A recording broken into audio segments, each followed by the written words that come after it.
Hello, Vande Matram. How are you, students? I am very good and safe, and I hope you also are very good. So today we are going to learn first chapter of your social studies, which one is arrival of Europeans in India, जो कि आपका पहला chapter है history के portion का।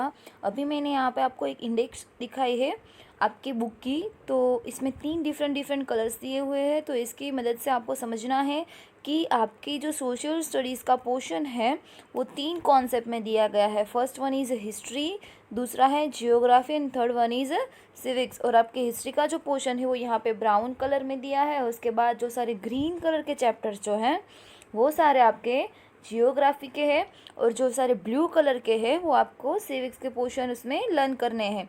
तो ये थी आपकी इंडेक्स, और ये भी आपको जो ब्लू कलर में दिखाई देगी जो बॉक्स, ब्लू कलर के बॉक्स में चैप्टर, वो है आपके सिविक्स के।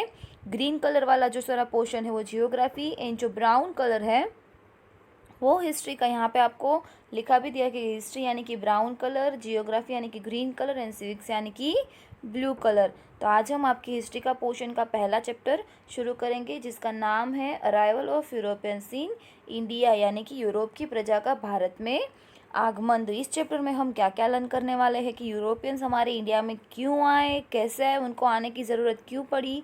उसके बाद सी रूट्स किसने फाइंड आउट किया, किस किस ने उसको फाइंड आउट करने की शुरुआत की। उसके बाद आएगा कि Portuguese, Dutch, British rule, French, ये सारी प्रजा हमारे भारत में आई और ब्रिटिश ने अपना शासन कैसे एस्टैब्लिश किया।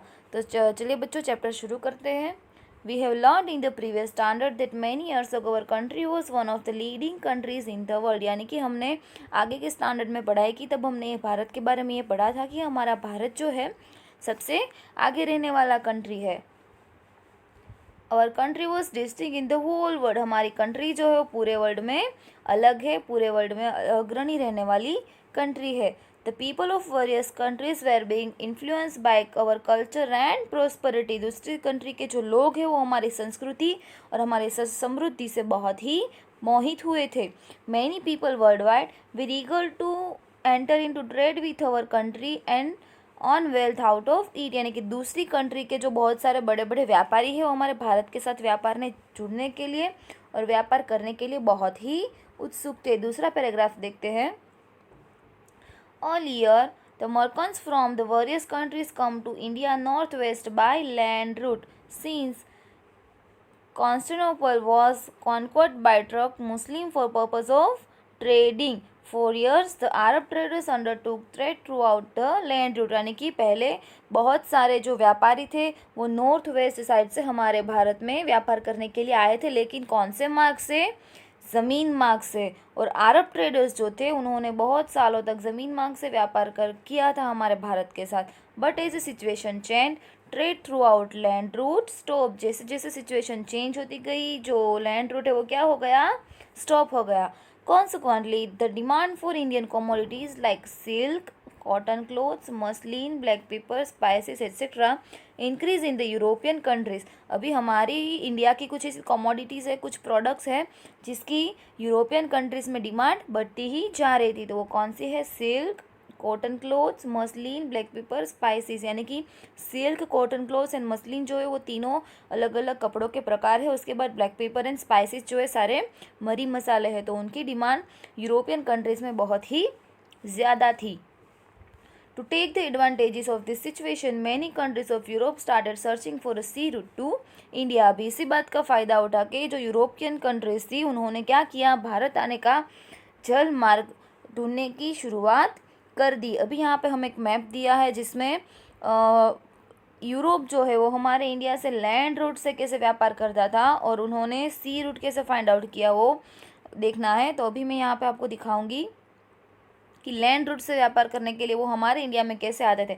सपोज़ यहाँ पे यूरोपियन कंट्रीज़ है तो वो यहाँ पे आते थे बगदाद, उसके बाद ईरान, इराक, ये सब क्रॉस कर करके वो लास्ट में हमारे इंडिया में आते थे।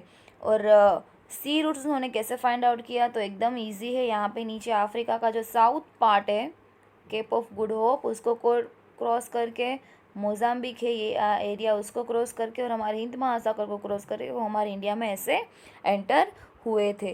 तो आगे देखते हैं। थिंक में हमें कुछ क्वेश्चंस दिए हैं। Which areas are we cross to reach India from Europe by land route. अभी हमें मैप में फिर से देखना पड़ेगा कि लैंड रूट से भारत आने के लिए यूरोप को कौन कौन सी जगहों को क्रॉस करना पड़ा था। तो यूरोप लैंड रूट से ऐसे हमारे इंडिया में आता था। तो यहाँ पे वेनिस है, तुर्की है, उसके बाद बगदाद, ईरान, इराक, राइट, और उसके बाद वो पहुँचे इंडिया में। फिर आपका दूसरा जो क्वेश्चन है, which area are to be cross to reach India from Portugal by sea route. अभी दरियाई मार्ग से वो हमारे इंडिया में कैसे आते थे। तो अफ्रीका का जो साउथ पार्ट है उसको ये पूरा क्रॉस करके, ये केप ऑफ गुड है उसको क्रॉस करके, यहाँ पे मोजाम्बिक आया है उसको क्रॉस करके, ऐसे हिंद महासागर से वो भारत में आए थे।